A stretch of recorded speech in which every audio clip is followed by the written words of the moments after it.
Good evening, gentlemen. Evening, Ron. Evening, Kigs. How's it, Moby? How's it going, guys? How's it, Kooks? Yeah, No, I'm good, alright. thanks. You guys are blessed enough to have Moby as your host here this evening. I didn't even. I only saw it now when we got on for the show. I was like, oh, geez. But I think it's the previous shows. I think I always had a cap on. So yeah. And then I was Keegan. I was like, Keegan, what happened to Ryan? This is his alter ego, by the way. So he does this like once a year or once every 2 years, and he becomes Moby.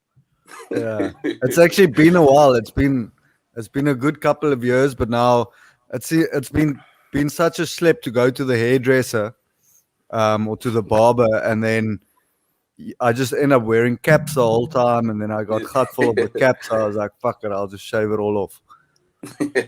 It's easy to maintain. I need to go back to the barber to Friday. I'll go home on Friday, so I need to go. I just do it myself. Your barber's not gonna love you though. Your barber's gonna be very pissed off when your hair grows out. I'll just pay him. I'll send him some money every month, just as a payment for as if he was gonna cut my hair. Yeah, as a retainer. Yeah. To make sure he knows though, always when I stay away for a while, then he knows it's not that he's doing a cuck job, it's because I started shaving my hair again. Oh, hectic. I remember there's a stage when I grew my hair out for about 2 years, and then I went back to my barber and he'd been deported. I was like, oh jeez. Oh shit. That's unexpected. Yeah, I was like, where's my barber? He's like, no, they sent him back home. I was like, oh. I was like, hey, can you cut my hair, bro? Since the other guy's gone. You've watched him the last 2 years cutting my hair, so you can just take it over from now on. Yeah, 100%. From now on, you gotta go to the barber and ask him for like work permits and shit. Yeah, yeah, just to make sure, like, your paper's fine, so you don't leave the country. Yeah, I can only have a barber that's going to be here for at least another 3 years. So please, if you're not planning on being here in 3 years' time, I need a different barber right now. Yeah, 100%. So, quite a bit of sport on this weekend.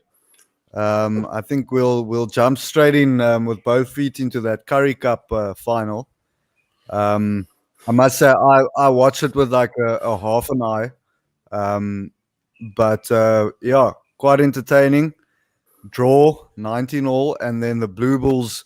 If you look at the score now, the full-time score, you wouldn't say that it was a draw. But Kooks, I think we'll jump straight into you as a Sharks fan. What did you make of that performance? The first 50, let's say 60 minutes, I was so excited because what do you call it? Like Sharks had done so well, they put the Bulls under pressure, and it looked like at a stage like you could feel Dwayne Vermeulen's frustration at the referee the more the game went, and then you're sort of like, man, like we got them. This is where you want them to be. They're getting frustrated, and we're getting the calls. But then I just like then like obviously the missed kicks didn't help, but I just think the last 20 minutes, I think the Sharks got a bit wrong. We had a couple of penalties. You went for the corner a couple of times. I thought a couple of times too many. At least I understand why we went to the corner twice. At least the third time you go for poles, make it 22-9. And especially at 19-16, just ice the game out. So like that's the frustrating thing. The Sharks that came in with a game plan, and then at the end sort of tried to, kill the game off by going for the try when you could have taken the penalty. And I just thought for 60 minutes the Sharks deserved to win, and then we gave the Bulls a sniff, and they're the Curry Cup champions. Kigs, your thoughts on the game? I know, obviously, I think we're all pissed off because no one wants the Bulls to win, but is what it is, I suppose. Yeah, I must say I wasn't like balls deep in the game, if I can say so. I was like keeping one eye on it, just making sure I know what's happening in the game. It's almost like a game that we've seen all before, like.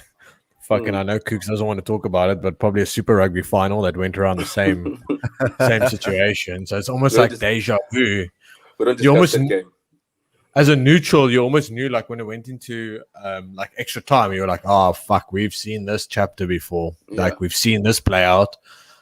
Pretty much it ended up the same way. But yeah, I do agree. Like, listen, I think I know some people were getting on Kerwin's case or whatever, but the fucking lad missed 50-meter kicks.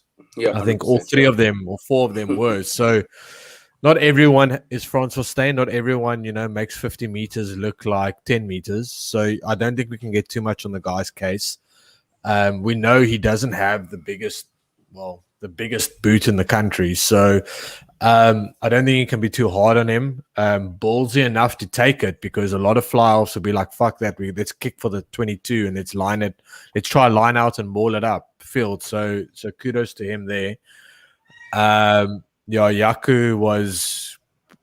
had one fucking great chip. But I thought he was pretty fucking bang average on the whistle. I'm gonna be honest with you. I think this whole season's Curry Cup has been bang average, and for someone who's so experienced as Yaku, I expect so much better from him, in all honesty. So I think it wasn't a wonderful final. I mean, in all fairness, I do agree with Kooks. I think Sharks had it. I also thought at one point, I was like, shit, they've got them on the ropes. This could be the upset, but quality came through at the end, I guess. And if we're going to be fair about it all, I think the best team actually ended up winning the Curry Cup, the most consistent side. Yeah. Yeah, I think one thing I will add is I had, just to make the game a little bit more exciting for myself, I put a bet on the Sharks to win just before kickoff. And I'll tell you one thing, I would have been very pissed off if the Sharks won that in extra time, because then I wouldn't have got my money. That's actually something I learned not too long ago. I think I still messaged Keegan. I think I messaged you about that when I put a football bet down on someone to win, and then it might have been a World Cup or a Euros game or something. And then they ended up winning on penalties or in extra time or something. And I thought I'd get my money. And that's when I learned that you don't get your money if it ends a draw, even if you win in extra time. Mm. Yeah, you got to get those are the special markets you got to look at. You got to look at it's on the side there. It takes what you call if you bet on a game and then you bet for the penalties and you win, you deserve all the money. It's like also bet for 100%. A draw. If you're betting on a draw, and you know what, I actually for a brief moment I thought about betting on a draw, and I was like, no, that hardly ever happens. No, definitely not. And in South Africa, hardly. But now and then, it's worth a good punt in the UK, because those Premiership games often, like I would say, at least about 5-6 a season end up in a draw. Yeah, if you can get the right one, you in serious money. In the money, 100%. Like there's things like I don't think I've ever bet on a draw in a rugby game. Like you said, like there's so many variables. There's so many variables. You ballsy if you do that, mate. No, and you get that. Yeah. Like I can't even. The funny thing is, I've had this is coaching at Woodridge for 5 years. Every year we've had a draw. Every year we had one draw in every season. And before that, I'd drawn one game my entire life in rugby. But like what? The Oaks, every year I go like, Oaks, how the hell do you keep drawing one game a season? Like I don't know where it comes from, but we always find a draw. And then it's like, and I like. So that sounds like match fixing to me. Oh, that's crazy. Yeah, like this. I've coached the first half for 4 years, and we guaranteed one draw. Like we'll always find a draw. So before we wrap up the Curry Cup stuff, I want to throw you guys under the bus a little bit and do a quick team of the year for the Curry Cup. Obviously, it's been a difficult year for not just rugby, but all sports. A lot of ups and downs in that. So I want you guys to I'll run through the positions and just give me quick fire. You don't need to justify your answers or anything.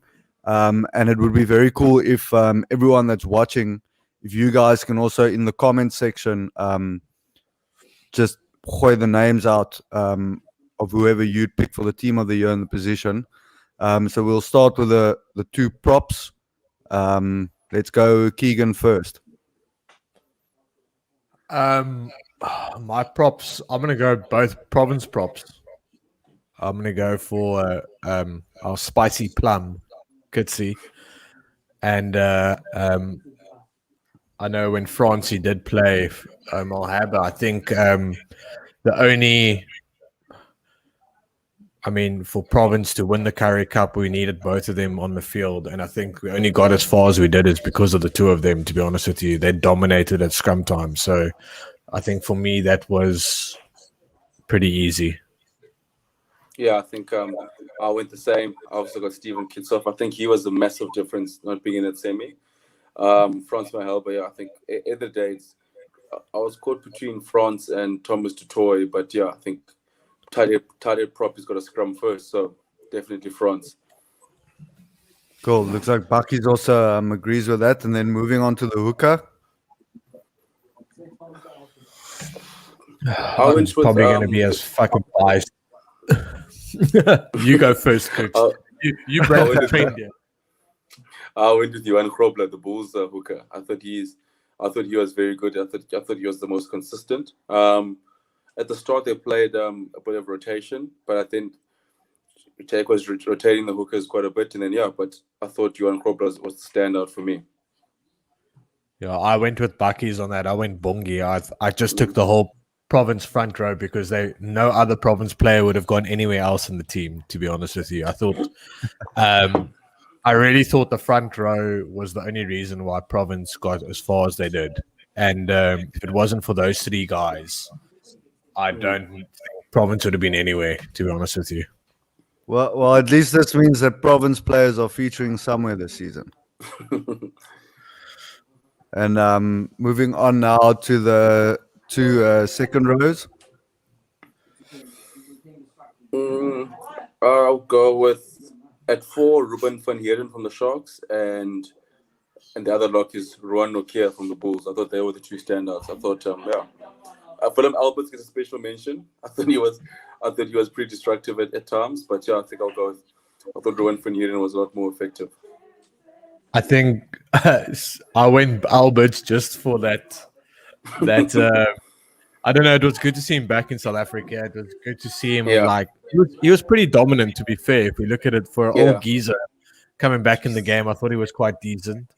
But I went Nokia as well. I think he's definitely been a find this Curry Cup, and he's definitely a guy that can, if he has a good Rainbow Cup or whatever the hell they're going to call it now with the Pro 14. I think he'll put his hand up for in the Bok mix. Yeah, 100%. I agree with you.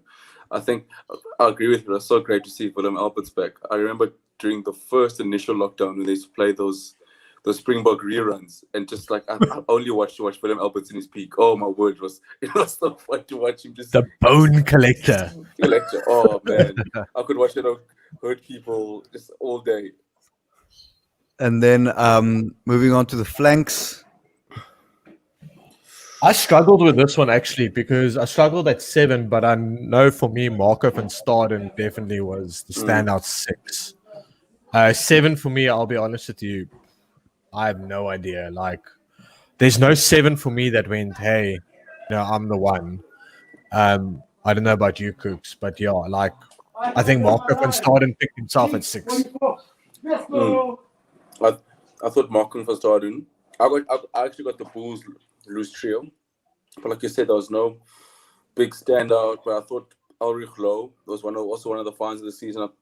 I thought he was, in terms of giving the Bulls that go forward, he reminded me a little bit of Donny Rousseau back in the day, just his ability to go over the advantage line and just create line-out option. I thought he was the fun. I mean, to keep Arno Boerta on the bench is no easy feat. So he was my standout. And obviously, I mean, Dwayne's a cheat code, so Dwayne sort of picks himself. Yeah, no, Dwayne picks himself. I agree with that. There was no one else better than him at 8. Yeah. What's Bucky saying there? Dylan Richardson and Lowe from the Bulls.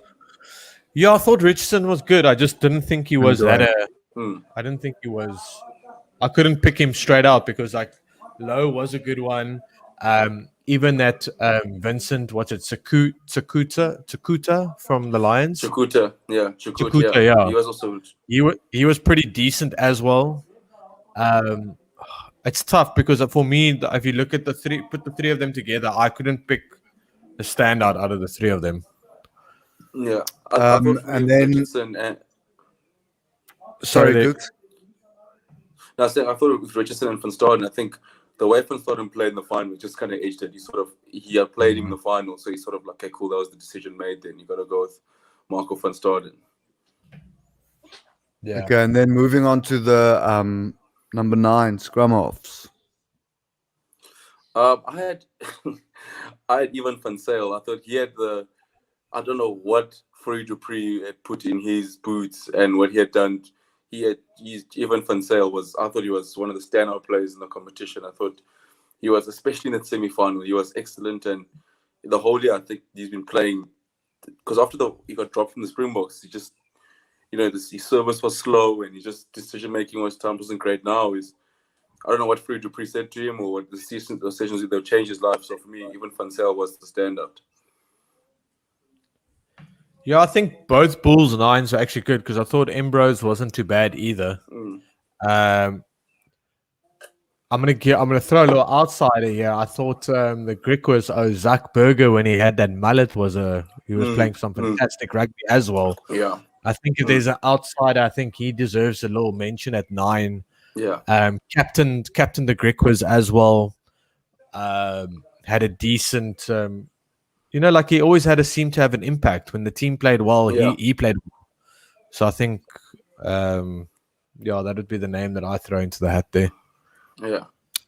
And then obviously always a difficult one, the fly-off. Mornay Stain for me, I think, eh? Yeah.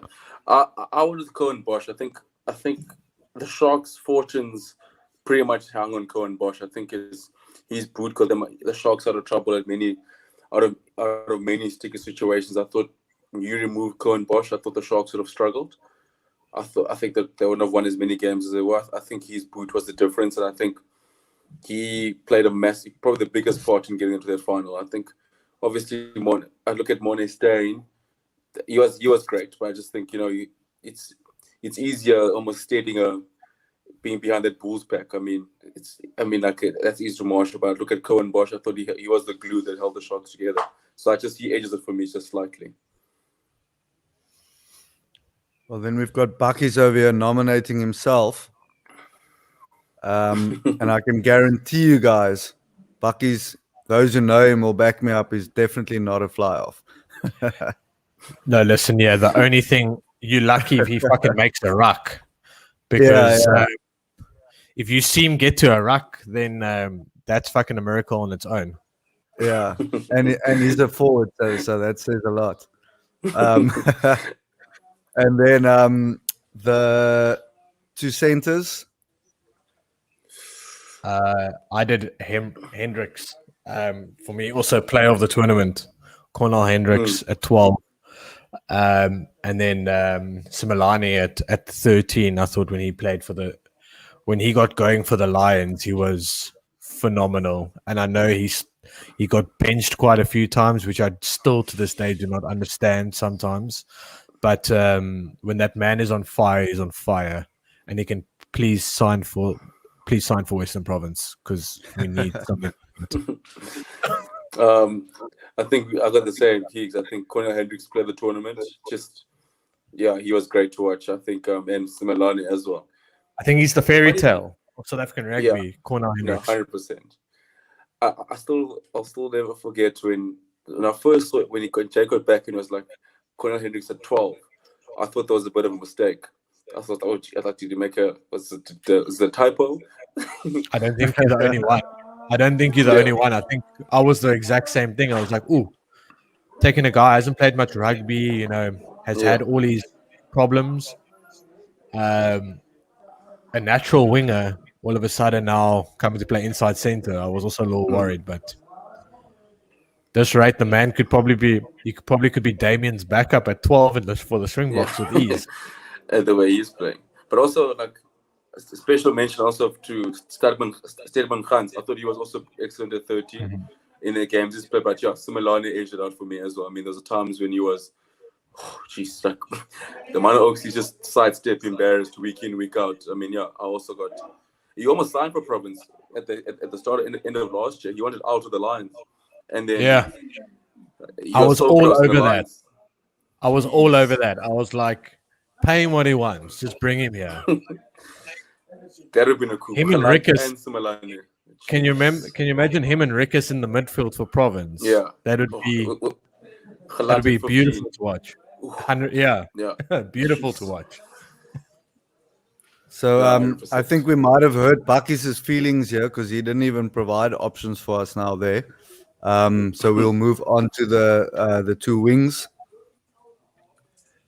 Curtly Orense definitely gets the one nod for me. Flip, that guy, that kid's been a find. He's been really, really brilliant. And 14 was tough because I even had a look at a few other people, what they were saying and that on social media. And I don't know, a lot of people backed Cebu, but I don't know. 14 is an open one for me. I'm not sold on that pick. Yeah, I'm also. I mean, for me, Curtly Orense is a sure pick. He's like you said, one of the finds of the season. The other wing is tough. I mean, there's Yao Pengme. I think he's one of the ones. I thought he was. Yeah, he wasn't too bad. He was pretty solid. I thought Soju Peterson. He showed glimpses when he got back from injury. But yeah, I don't think there's a standout wing. Spoon Gosi, so he showed glimpses. I really like the look of. I really like the look of Stravino Jacobs in the semi and the final. I thought he looked good. He looked, whenever you got the ball, he was dangerous. So yeah, I think towards Jacobs and Orense. Yeah, like I'm happy with whoever you pick at 14. Like I don't think there was a real standout at this point in time. And then lastly, we go to the fullbacks. Well, fullback. I wanted to kick from the Lions. So did I. Tian Swanepoel. Tian Skuman, yeah. Swanepoel, yeah. I thought he was good. I thought he was also one of the finds of the season. Out of nowhere as well. He came out of nowhere. Also, he's got a monster of a boot. But yeah, we'll go with him. I really like the look of David Krill as well. Yeah, I think when I first saw the name, like when the Currie Cup started, when I saw the Swanepoel, like Tian Swanepoel, I was like, I kept on getting him confused with Skuman. Yeah. The entire time. And I was like, no, this kid doesn't even look anything like Skuman. But yeah, I do think, I agree with you. I think Swanepoel, I think he was definitely the find, and he made that position his own, this Currie Cup. All right, well, that wraps that up. So I think what we'll do after this is we can share those teams on Twitter, and we'll see what the rest of the folks say about that. I'm sure we usually get some debates going with that. Then I wanted to start talking a bit about last night's football, which was a little bit crazy. I think we saw in like 2 hours, we saw 4 red cards. That was fucking crazy. You guys catch it? I'm very happy that Arsenal lost because apparently that's the caliber of teams that Chelsea are competing against apparently at the moment. So that was a good result for us at least. You know what you call it? Arsenal's actually. Buckys is trying to get himself banned from the show. No, he's coming in hot. Arsenal really pissed me off last night because I'd bet on 5 games, and I'd won all the games except for the Arsenal game. Oh, it's always that one. If Arsenal was able to just not give away red cards, double the wee special before half time, would have been different. I would have been 1,000 rand richer today. Jeez, I was so frustrated. But yeah, I know your pain, mate. I know your pain. You know what the worst thing is always with those accumulators? It's always the result that you're most certain of that ends up fucking you. Always. Either I'm that or the last game. Yeah, I I hate didn't that. believe in Wolves at all. I thought Wolves have been falling apart, and Arsenal seemed to be showing a bit of form. But that's when they let you down the most. When they just they look like they're putting it together. Like, okay, Arsenal's pick on a run, and then they'll let you down. Yeah, Can I tell you, there's two things in an accumulator. The first game of your accumulator, that will bang you very quickly. Always. Yeah. Your first game and your last game are the two danger games in any accumulator. Yeah. That's true. One thing I do want to say though, I want to get your opinions on the David Luiz red card. Obviously, I thought it was a penalty. I think he makes minimum contact, but at that speed and pace, anyone who's played sport before knows that it doesn't take a lot to put you off balance. I did feel that it was harsh though to give a red card, because to me it did seem like it wasn't a malicious challenge. I think it was just a clip. They were both running and he clipped him. But also I do understand that it's last offender, so technically it should be a red. But I really thought that the red was harsh, in that situation. Yeah, I agree. I think there were two red cards last night that weren't red cards. I think they were, if they're penalties, they're penalties, but definitely not red cards. I think that Luiz challenge was, for me, I look at it like the penalties are already a punishment, and when you get the red card, you're almost being double punished. Yeah, for something that wasn't malicious. Yeah. It's not like the tackle that happened in the United game, in the first minute, where it just studs up 50-50, but he comes studs up and he clangs McTominay on the knee. I mean, look, that was no one can argue against that red card. I mean, 100%. No, 100%. It's such a stupid thing to do, given the time of the incident, given the position on the field. It's a challenge. That was something else. You don't need to make a challenge like that in the middle of the park. I know some people turn around and go, you know what, it's 90 seconds in. He probably mistimed the challenge, blah, blah. But I think we all have played sport at different levels, and we know that, unfortunately, those you can't get away from. So if you make those challenges, you're gonna see red for it. But I agree with you on the Luiz, and I'd like to put the Martial one was never a red in my mind.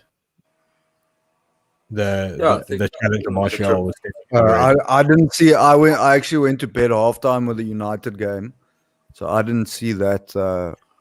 Similar to Luiz. It's similar to Luiz. It's a late challenge, but Martial does ride the challenge, so he sort of he knows it's coming in late, so he throws it like he dives to it, and it's not for me. The defender knows he's got it wrong. Is it malicious? Not really. Was it in the box as well? Flat bang in the small box. Yeah. Yeah, that's unlucky. And then, then Lino for Arsenal, the goalkeeper, that was high school stuff. Red. For being an idiot, you deserve red for being a fucking idiot. That was 100%. Insane. I was thinking, I can see what happened. He overran the ball, so he realized he's not going to be able to stop it with his body, and then he flings his arms at it. And I'm going, surely when you're already a man down, rather let the ball go past you and see what happens. Worst case, obviously, you concede a goal, but at least you're playing with 10 men still instead of 9. Yeah, 100%. But I just I feel bad for the referees. I look at the David Luiz, and especially the David Luiz one, because it's, if the referee says he does it by the letter of the law, was he a last defender? Yes. Was he stopping a goal scoring opportunity? Yes. Was he? So it was like it's just so like if the letter of the law, the ref goes, that's a red card. Unfortunately, that's what the law says. So for me, I'm 50-50 in terms of yes, it's a penalty, yes, it's made contact, but then like because if I do think there should be some sort of ref's discretion, but then you're opening up a Pandora's box now. Now you could open up a can of worms. Yeah. Where the ref says like, yeah, there's contact there, but I don't think there's only this much of contact. So I think it's like, for example, like the high tackle law in rugby, where the refs go, was it above the head? Yes. Was he swinging his arm? Yes. Was it a danger? Yes. Okay, red card. But then you go like, oh, but his head was dipping. But it's like, no, this is the criteria. It ticked all the boxes, so he's got to go. And I just think for me, if everyone knows what the criteria is and the refs stick to it, but my thing is that they got to be consistent now. Because if I watch, that's what I was like, okay, cool. That happened in the Arsenal game, in the Man U game. I was like, oh, it's a penalty. He's got to go. It's a red card. Same thing happened in the Arsenal game, so he's got to go as well. So it does seem a little harsh, but I think that if that's the precedent, then it must stick to all Premier League games, and that's what it's got to be. Where it's got to be, okay, listen, if the guy goes down and small contact, big contact, goal scoring opportunity, guys through and goal. Sorry, mate, it's a penalty and a red card. And I agree with the Kigs where it does feel like it's a double punishment. It's like, oh, geez, it's bad enough I get a penalty, and now I'm gonna get. I totally agree with you as well. Listen, I totally agree with you. I think I'm 100% with you. Like, if that's going to be the criterion, was the criteria at all? I think a lot's got to do with that. And we've just seen it in the Premier League, unfortunately, where it's too many double standards. It's how the ref interprets the rule, which is a bit of a problem. So I think, I can't remember who against, but United scored a goal, and it was there was a contentious situation on the other side of the field. I think it was a 50-50 challenge that Luke Shaw made. The ref goes back. We've scored the goal. The ref goes back and says, okay, no goal awarded because that is a foul. Luke Shaw gave away the foul. You know what I mean? And that stops the goal. So it's like, cool. So you go back how many phases back to rule out the goal, but then you look at like what happened with and he gets booked, and sorry, we didn't score the goal, and I think Ryan remembers this. Cavani got kicked. We spoke about that. Yes, I remember that. Centre back kicked the living shit out of Cavani going through on goal. Goal. Yeah, it would have been a red card for the defender, like literally last defender. Red card. And then they pulled it back to the previous incident, which is fine. I don't have a problem with, but that defender, whoever it was, still kicked the shit out of Cavani. Yeah. Yes. So you should still be punished, because then you're basically saying if it doesn't impact the game or technically never happened, you can just go around and fucking like the benches could just go around kicking each other. Because it's not happening in the game. Yeah, 100%. Yeah, that's exactly it. And you look at that, and you look at the Jordan Pickford challenge on Virgil van Dijk, and we all know that. I know I've been saying it as well. It's part of football. Like, these challenges happen, but at the end of the day, players are now being able to. We saw Pickford get away with a ridiculous challenge just because. Someone from Liverpool was offside. I can't remember who it was. Yeah. And we've seen another defender get away with absolute murder because there was a challenge further down the field that wasn't called at the same time. Yeah. Look, I understand that had Cavani gone and scored from there, then I kind of get, okay, it wouldn't have been a goal had the original foul been called. So that I kind of get. I don't fully agree with it, but I do understand why they would do that. But I mean, at the end of the day, if you're kicking out at someone, you're kicking out at him, and you should be punished. Yeah, 100%. So it's like it's gotta be consistent. I think that's what the fans and the coaches want. They just want consistency. So if you set a precedent and saying this is, if you trip a guy, last defender, no matter the contact, you've got to go, then stick to it. Even if, because like you said, like that's what we said last time. Like, so it's like my thing. Like, also I'm in rugby. So what happens if you're about to score a try and something happens before and that high tackle someone? You're like, oh yeah, wait, they actually knocked the ball on 10 paces back. So forget the high tackle. Let's go back to the scrum. So like, but my guy's in a stretcher now. He's been high tackled. Yeah. But if, No, 100%. My guy's in a stretcher. It needs to be two things. It needs to be consistent, and it also needs to make sense. Yeah. Like, that's crazy. So Keegan, what did you make of that 9-0 last night? I'll let you have your moment.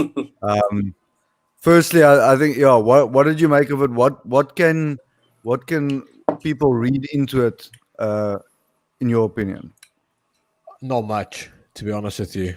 I'll be honest with you. It was great to see us so clinical. We hadn't been so clinical in a very long time. So that was amazing. That was great to see.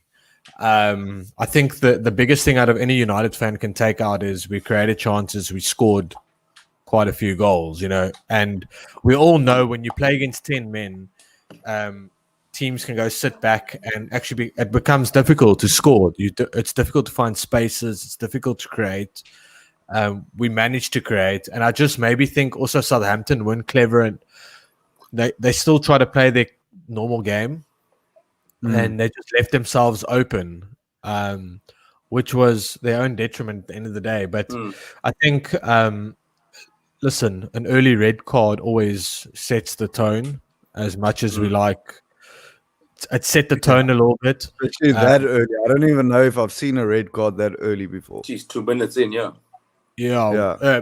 So the red card goes in, and to be fair, we've all seen it. We all look at it and be like, it's a red card. I mean, you can't really say anything else about it. We score the goal. We score a second goal, and then shit's going downhill when Marcus Rashford crosses a ball into the small box, and their centre back puts it past their own goalkeeper. Then it's then I started feeling for Southampton, because I was like, it's amazing to see us getting our goal difference against City, pumping up the goal difference a little bit. But you almost feel for them. You're like, whatever they do tonight, it's going to go downhill. It's going pear-shaped. It's like that meme.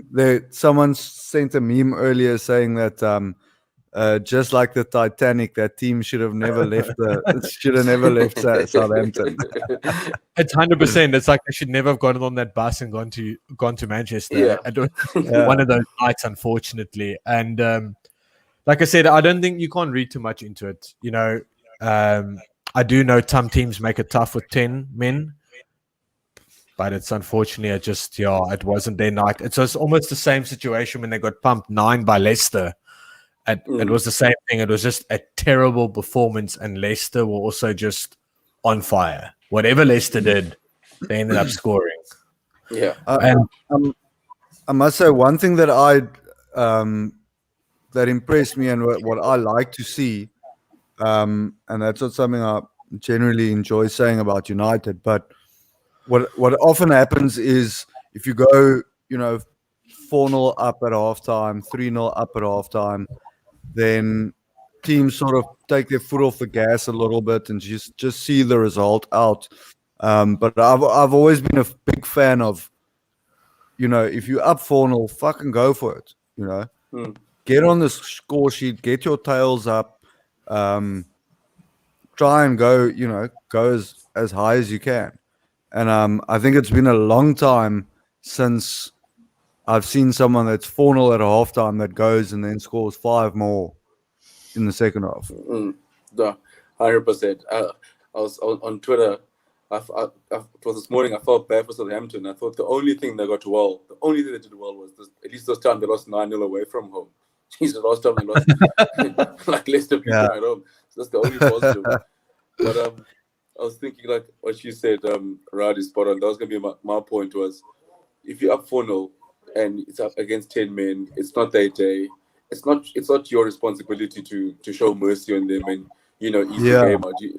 And for me, like I was saying on Twitter, I was posting about I've been on the receiving ends of days like that, and so I know what it feels like. So when the shoe's on the other foot, I'd never tell any team that I'm involved in. Hey, let's let's slow it down here. I think we can't embarrass him too much. Let's just leave it at 6. But I thought United were very good. I thought, for me it was, I do feel bad for Oli in terms of when they beat Leeds 6-2. It was, wow, at least Leeds still carried on playing the way they play, even though they're down. Yeah. I'm like, guys, you still got pumped 6-2, mate. You still got pumped 6-2. Like, let's praise the team that pumped them 6-2. Why are we talking about BLs that Leeds playing football the right way? So yesterday, United were 9-0. It's but there's 2 red cards. I'm like, guys, there's a common denominator here. It's just I thought Oli, I thought he got it right. I thought he's gotten a couple of games wrong in terms of tactically the last couple of weeks. I still think the Arsenal game, I thought they were there for the taking. I just think sometimes that's the worst. Games, that pisses me off the most. Like Kooks are saying, that is one of the worst, not the worst Arsenal teams I've seen, but that is an Arsenal team that should have been beat. 2-1, 3-1, 2-0, 3-0. That's an Arsenal team that United, our United squad should be putting away. And I agree with you. He gets it wrong because he's too conservative. Yeah. He doesn't really want to lose that game, but he also doesn't really want to go and beat. 100%.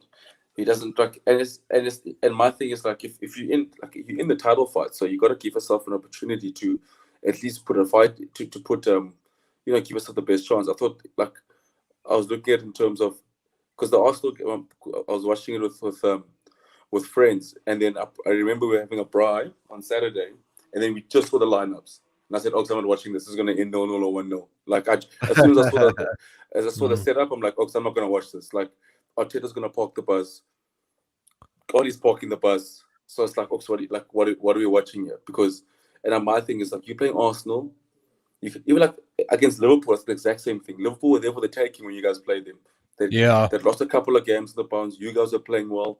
And you're like, geez, Oli, it just shows he shows him too much respect. 100%. And you guys are finding yourself now in a title race, and that's exactly when you need to go out and prove that you can hang with City, because now you guys have dropped 2 points, and City are now. I actually looked at the log last night. And City are now looking at, obviously not running away with the league. Yeah, they're 6 points ahead with their 2 games in hands. Yeah, they've become all of a sudden become a way bigger problem that they were a couple of weeks ago. And United could have been obviously a bit closer and a bit on the backs. Could have been 3 points behind. You know what I mean? 100%. Just that notch closer. Yeah, or even still on top in terms of on top of because who knows what happens if you maybe you don't play McTominay and you play Donny in there, you start Pogba and you're you start Martial and Cavani, and you sort of put yourself listen, we're at Anfield, we're gonna go for it here, we could not be smart, but don't put on Mason Greenwood with 10 minutes left, maybe make that change in the 50th minute. See off the first half, and then that's my thing. Because if you look at Man City now, they're going, okay, chaps, we win our 2 games in hand, we're 6 points clear. And now we're cruising. Man City 6 points clear is catching Man City if they're 6 points clear, because at the moment they can't concede a goal. No one can score past them at the moment. They're playing good football, and De Bruyne is out, Aguero's out, so they come back and you're 6 points clear, and you ask Aguero to get you to chip in with 8 goals by the end of the season. It's game over. It's pretty much game over. Obviously, I still think there's twists and turns, but they're picking up the points without their big players really around, and it's just going to make it so much easier when those big boys come back. Like you said, an Aguero chips in a few goals or whatever. Kevin De Bruyne chips in another 10 assists or whatever to the end of the season, and all of a sudden, they probably win the league by 15. Yeah, 100%. And then it becomes one of the best of the rest leagues again. Yeah. And also my thing is how do we know next year that Liverpool won't go, I don't know, buy Mbappe, City buy Erling Haaland, and then they go back to being the side No, that get 98 points? Haaland's coming to Chelsea. I hope so. But I mean, like, Why do you I'm not guys want to worried. ruin another striker? That's all you guys do is ruin fucking strikers. Hey, look, one of them has to fucking work eventually. Yeah, eventually. What has to come? But like I said, like I was saying, like my younger mates, like you're not getting a situation where you go, geez, like you sit in the middle of next year, you go like 25 points behind City and Liverpool, and go, geez, last year we had a chance. Oh, but then we parked the bus in 2 games against Arsenal. If only we were a bit more adventurous, we could have been 100%.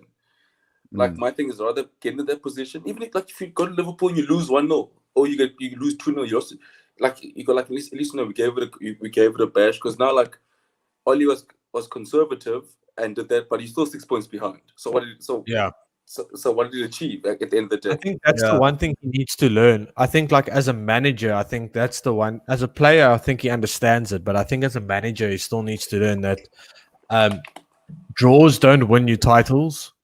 So sometimes it's better off losing all 3 points than walking away with a point.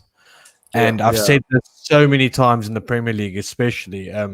The draws is actually what costs you the Premier League. Your draws.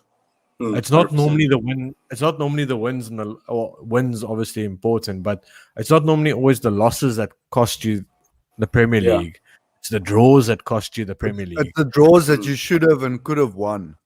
Yeah. So if you just went out and tried to take it, obviously if you being dominated by a team and whatever, and you manage to scrape a draw, then that's a point. Bonus, point one. Yeah, right? bonus then. Yeah.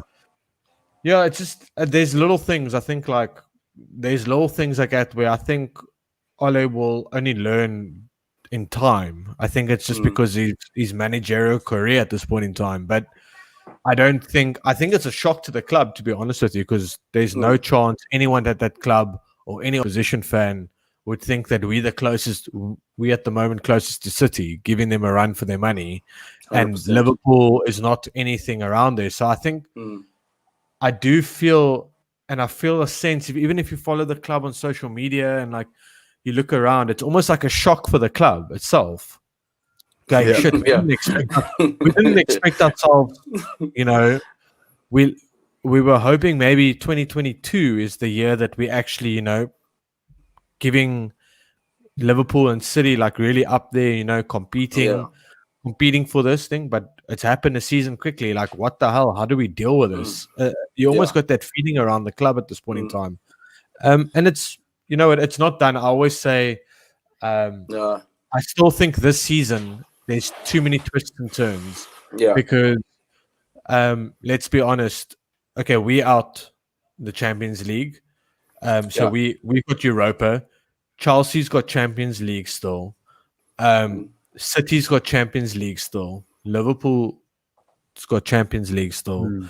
When all these games start actually picking up, and really start going back to back and competition to competition, these players haven't had a preseason like they used to. We need to understand that from all our clubs. I still think there's going to be a lot of roller coaster. There's going to be a lot of roller coaster vibes in this league still. Yeah. And we've already seen a lot of that because, firstly, obviously, if we just look at Chelsea where we were and the huge knock that we took down the league, and you guys went and did the reverse of that, where you were, 15th or something, and then all of a sudden you find yourself at the top. Now I look at last night again when I check the logs. You look at Chelsea again now. We picked up a draw and a win since Frank left, and now 1 or 2 results goes our way, and we win the next 2 or 3 games. Then we're right up there again, knocking on 4. And also, 100%. So, and also but now the concern for me is all of us are in a dangerous position where we are roller coastering like that, and I just feel that City is going to be the team that's not going to do that. and they might just run away with it a little bit. I just think what's hectic is if you notice, I think there's so much Premier League on at the moment. I mean, I checked my fantasy league side on Monday, and then It's too much.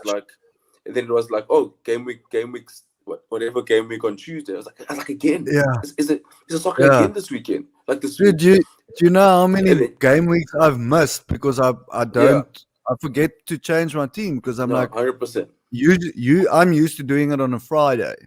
Yeah, and the odd Tuesday or Wednesday game. Yeah, but now it's like fuck. I need to go double check every day when you don't know when the game week starts and when it ends because 100%. on Sunday the one ended and Monday there's games again.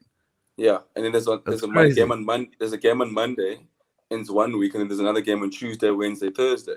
So and my thing is at the moment is if you look at the teams I've gotten, why I think there's going to be more twists and turns. If you look at Liverpool, they probably had three bad games. But that's like you play on a Monday, you play on a Sunday, you play on a Tuesday. And you just have one crappy week where Oaks aren't feeling like you lose, you draw 2, you lose 1. That's 2 points you picked out of 9 and in the space of a week. So it's not like in terms of you lose one game on Saturday, you got another week off, you can regroup and build up. It's no, you lose on Sunday, you got to front up on Wednesday night and play again, and then you got to turn it around. So if you look at Chelsea, it was like a roller coaster effect. You lose one game, it leads to another one, more drop points, more pressure, and then you're thinking, geez, we're playing again in 2 days' time. Okay, we need to get a win, and I think that's why I think there's going to be a lot more twists and turns. My biggest worry with City in terms of they just can't concede a goal, and City will always find a goal. That's what I back. That's one thing I do believe in Man City is they'll always find a goal. Yeah. If they're not conceding, like how many games this season have they won 1-0? There's been plenty of games this season they've won 1-0 where they've been, just knocking on the door. They're not looking good, but the other teams can't score. They get the one goal and they 3 points. Thanks for coming. Because I mean, this hasn't been vintage City. The City that wins 8-0, the City that runs through sides. I mean. But they just seem to be just getting the job done, sort of just almost. Yeah, but I do think, guys, what I find is going to be very interesting is what do they prioritize? Should they be top of the league and the Champions League returns? What do they prioritize? Because I'm going to tell you one thing. I know we're all going to say, oh, their squad's are good enough to win them both, and we all agree on it. Okay, but Pep's was brought into that club to win a Champions League. He has been knocked out of 2 semi-finals already by lesser clubs, lesser Champions League clubs. I mean, last season was Olympique Marseille Lyon that knocked them out. I won big money on that, so I remember that very well. Put money on Lyon to win that. Ryan was actually there that evening as well. It was my bachelor's or whatever. We put some money on that. You remember that? We did a Stokvel on that bet. Oh wow! All the lads put in, I think, about $100 or whatever, and that we put it down. Then we all went for a lekker piss up the next week. The next week we went on a huge piss up on all the winnings. So my thing is this: when it comes to City, is they're obviously going to try to compete for both, but we all know that Champions League is something that club is desperate to win, like 100%. Absolutely desperate to win. And it's just going to be very interesting to see what's the mood around that club, and if there's any other English club close enough to them in the league at that point in time to see, just to see if they prioritize one or what the situation is. I think any English club, whoever it is, United, Chelsea, Liverpool, Spurs, whatever, I don't think Arsenal will be around there, so we'll just talk them down. We'll talk them down. Let's keep things realistic. Yeah, let's keep things realistic. If we look at those teams, at this stage, you can't write off Leicester either because they just don't seem to go away at this point in time. 100%. If any of those teams are close to City and they have a Champions League run, it'll be interesting to see what the pressure and what they decide to go for. Because I don't think it's straight. I don't think it's clear cut that City then win the league because No, they're going to be 100%. fine going for their Champions League and they could slip up a few fixtures in the league after that. But also, what could also end up happening is they could end up, trying to either prioritize both and it backfires, or maybe prioritize the Champions League and end up not winning that, and then end up just not winning anything. But that's what I'm saying. I think that's also a possibility. If there's an English club pushing them in the league, I think if they're 10 points clear of people in the Premier League and they're busy fighting on the Champions League front, I still think they're good enough to walk the league then. Yeah, I think so. But also depends on what mood Pep's in. Because for some reason, I don't know what happens to Pep come Champions League time. Because you'll get to a game against like Lyon and it'll be like, okay, Kevin De Bruyne, I think you're going to play left back now. And Aguero, I think you're going to play goalkeeper now. And I think I'm going to play my defender striker. And you're like, but Pep, you've just won 15 games in a row with this midfield. What are you changing it now? Why are you mixing it up? I don't know. I'm like, what are you doing? And they're like, for the life of me, I just never understand. But I think, like you said, Champions League, even Europa League is tricky. Those Thursdays games, having to travel to go to Albania. Thursday, Sunday every week. Well, that's the thing I was thinking earlier is that at the moment, I mean, the games are coming in quick and fast, but it's all FA Cup and Premier League games, which are obviously all in England, so the traveling's not that bad. But now, as soon as Europe starts again, then it's not just the fact that you're playing more fixtures in an already congested season, but those traveling, like you said, you end up having to go to fucking Russia and God knows where to go play, and that's like a 2-day travel, and then the third day you got to play whoever, Burnley fucking away. Yeah, and then you got to play again on the Wednesday in another Premier League game, and then play on Saturday, and then play FA Cup. And it's actually the FA. I think honestly the FA Cup games at the moment almost are actually a bit of a break because you can rest all your big players. Like especially if you get Chelsea, you got an easy draw. Yeah, Chelsea's been lucky with the draws. I know we've got next weekend we've got Barnsley another. So it's another easier game. But then you get United and Liverpool that draw each other in the fourth round. Yeah, exactly. So we have West Ham in the fifth round of the FA Cup. Yeah, so we've been lucky thus far in that sense, at least. Yeah, so that's the worst. But then, Kooks, I wanted to get your thoughts on Chelsea at the moment with Tuchel. Obviously, last time we spoke, or after his first game, you couldn't read much into that. This weekend, we finally got another win, a clean sheet. I thought it looked very good. I quite like that wing-back system. I thought Alonso, what a boss, what a goal. What are your thoughts on Tuchel at the moment? Obviously, looking at Spurs coming up tomorrow night, which is always a big game. One thing I like about him is, first of all, I love Marcos Alonso. He's only a wing back. He's not a left back. Don't play him left back. He's yes. No, coach. Yes. I'm a wing. I'm a specialist wing back. So if you're playing 4 defenders, don't pick me because I'm gonna let you down. So you gotta choose one.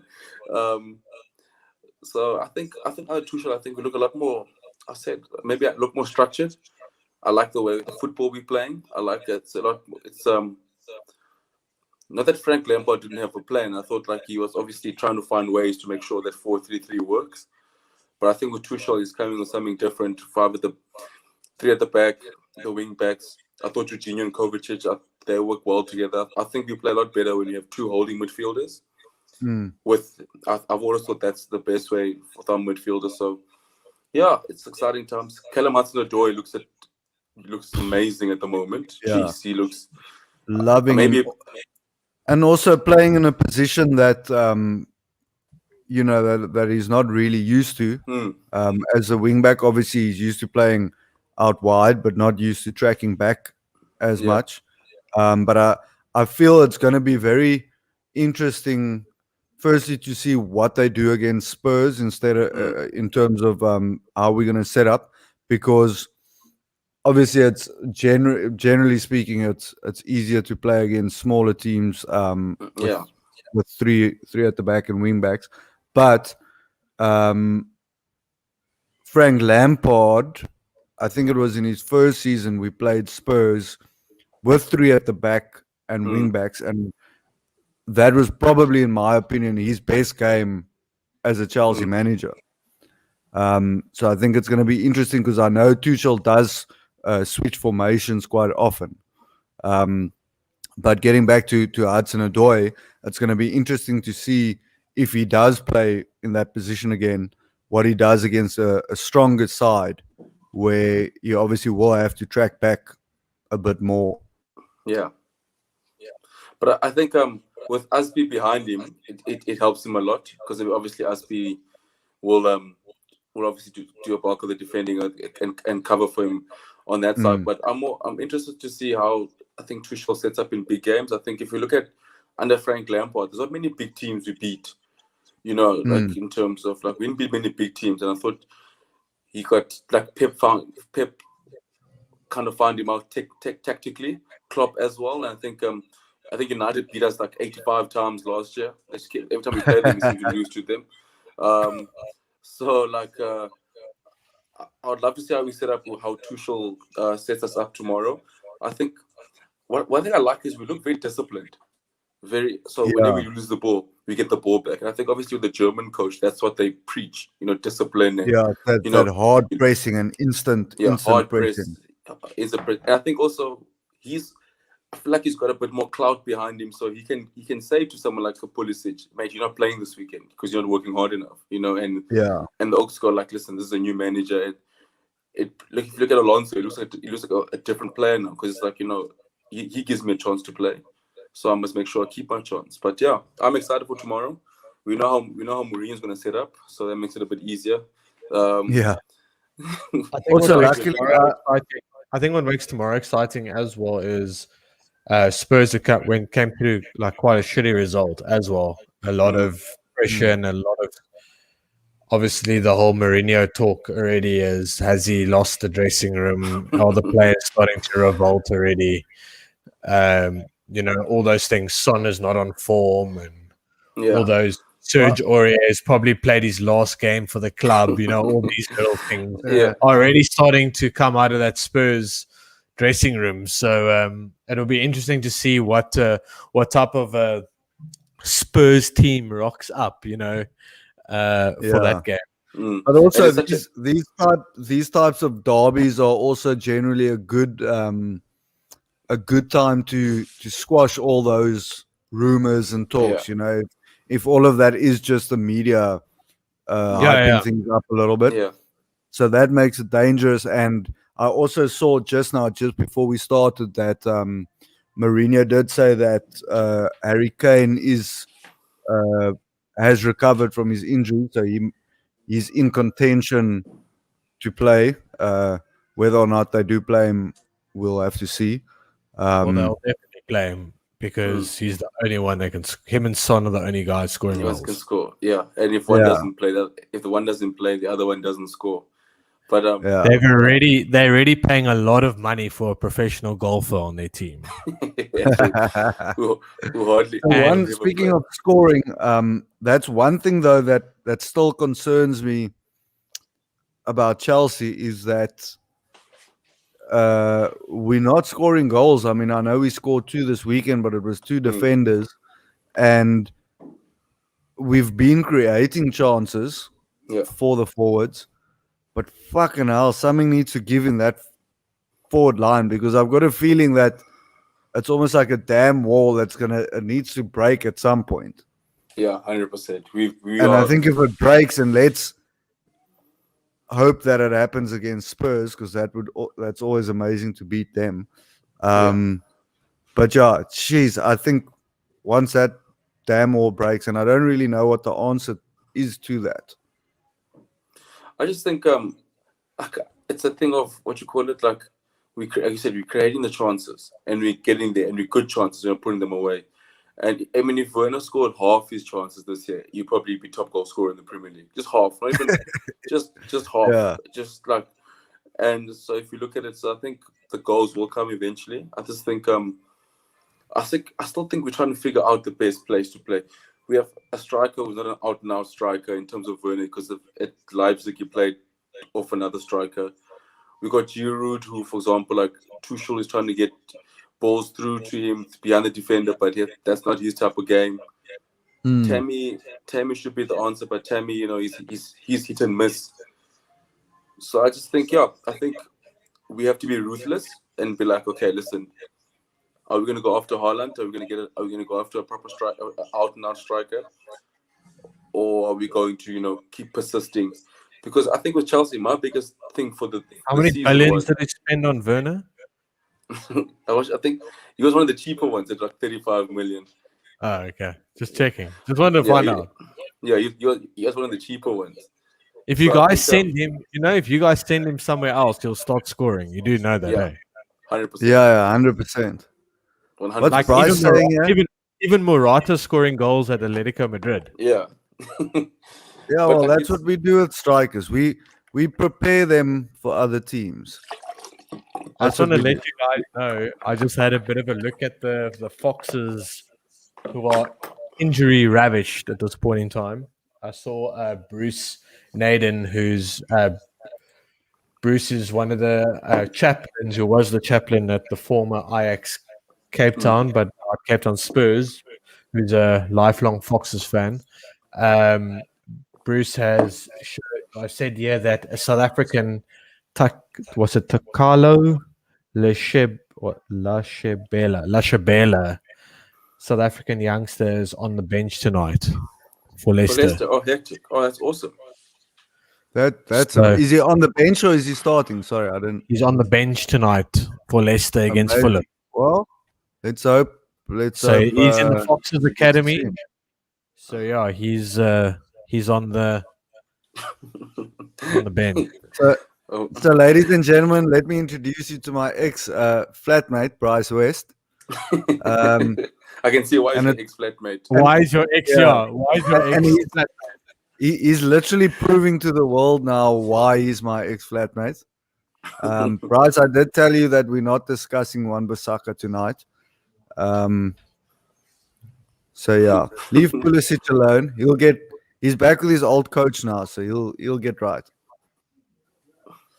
I must say, sorry, Kooks, go for it. I said I must say with Spurs, like, if there's a coach I would take, if there's a little bit of drama, rumors circling around, lost a couple of games and playing as a big team, like, give me Mourinho in this type of week every day, in this type of game, like every day of the week, because these are sort of games that he wins, and then he walks around, just gonna like go to the crowd and like, like, he goes and wins 2-1. He goes and wins this 2-1. Yeah, and walks around like he's won a title. Yeah, that's what I was saying earlier. Just because it's a derby, and and he knows what this game means. Yeah, because 100%. Firstly, it's a derby. Secondly, he used to coach Chelsea twice. Yeah, I think it gives him a little bit of an extra vuma as well, because it's almost like that. I don't think it's him. I don't think it's Mourinho against Chelsea, the club. I think it's Mourinho takes it personally against Abramovich. Yeah. And I think this is where this week, like Kooks said, like Mourinho looks at it and goes, "Oh, it's that fucking Abramovich this weekend. Yeah. Let's see how I can fuck around with these finances this week." And I think that's how Mourinho looks at it. But then you also get the other side of the coin, where this could be like Tuchel's coming out party in the Premier League. 100%. Because obviously the first game literally doesn't even count because he had less than 24 hours. Second game, still it's only been a couple of days. Now he's had a bit of time. He's playing against Mourinho. He's playing against Spurs, which is it's a big derby. So I'll tell you one thing: any new manager, your first game in charge never counts. because you're still Yeah. doing the last coach's fucking tactics. Yeah. yeah, 100%. Yeah, It doesn't matter what happens in the first if game. you're coming in the middle of the season, Yeah. That's always a 100%. freebie, that first game. If you win it, Yeah. if you lose it, if you draw it, that's the freebie. No one That's, remembers ba- that first that's game basically draw. just trials for the team. Yeah, 100%. Exactly. That's like where what- you're going. That's where you send a letter to the FA and say, listen, just for this game, can I please make more than 3 subs? Yeah. Just give everyone a run. Yeah, don't know the guys' names. You don't even know like who to bring on the bench. It's just like, I think what's his name? What's his name? Callum. Yeah, come you come on. You're going for so and so. Yeah. Sorry, you still you got to work with the interpreter and everything. Yeah, Yeah. you go to that assistant coach. Who's that guy at the green boots? What's his Yeah. name? yeah. I like how he's warming up. Bring him over here. We're gonna give him a run. Yeah. So, gents, just before we wrap this up, I know, Kooks, you did another great video this morning on those coin toss videos about the Super Bowl. I've only recently started watching a bit of NFL, so we won't speak about that too much. All I want from you guys is quick predictions. The Bucks versus the Chiefs, Super Bowl final on Sunday morning. Who's winning that one? Going the goat. I'm picking the goat. It's written in the stars. That's what I think. Yeah, listen, it's hard to go against Tom Brady, but yeah, I think I'm gonna go with Mahomes. I'm gonna go with the young buck. I think you'll listen. That side is pretty deep, so I'm gonna go with the young buck Mahomes. But yeah, Tom Brady, I think he's unbelievable. Actually, he's actually unbelievable. But yeah, I'll go with the Chiefs. I'm Yeah, only so going I'm- Bucks in that because all the old boys are. It's like the old boys club back together at the Bucks. Yeah, Yeah. Him and Gronk, and then you got like Antonio I'm going Brown. with my head.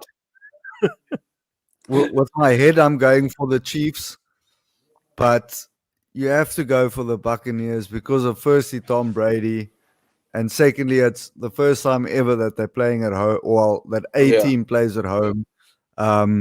So it just feels like one of those moments where It's meant to be. it's meant to be. It's just the sporting gods are gonna go, look, we have to give it to the Bucks. And guess what? My fucking club owners own the Bucks, so hopefully if Yeah. they win, we get more money. Which is probably not going to happen. Probably not. They definitely won't cipher that money into United. Oh, Yeah. hell no. All our money's gone to fucking Brady's paycheck. So It works the other way around. all our club money is going to Antonio Brown, fucking Brady, and Gronk. Yeah. So yeah, may as well owners back telling- the guys. Yeah, it's the owners telling. Yeah. The owners telling you like. All right, listen, James. Well, let's end it on that note. Yebo. Sorry, Lads, it's Kooks, been a what are pleasure. you saying?